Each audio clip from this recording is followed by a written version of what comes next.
Hi friends, ఇదే మా ఇంటి మల్లి చెట్టు. దీనికి ఈరోజు పువ్వులు కాసాయండి. ఇవి కోసి అల్లాను. చూడండి ఎలా ఉన్నాయో, చక్కగా అనిపిస్తాయి.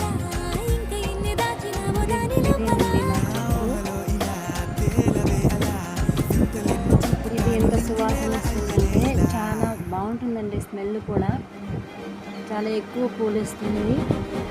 చాలా చక్కగా అల్లి పిల్లలకి, మాకు దేవుడికి పెట్టుకున్నాము. మాకు ప్రతిరోజు ఇస్తుందండి. మీ ఇంట్లో కూడా మళ్ళీ చెట్టు ఉంటే ప్లీజ్ కామెంట్. బాయ్.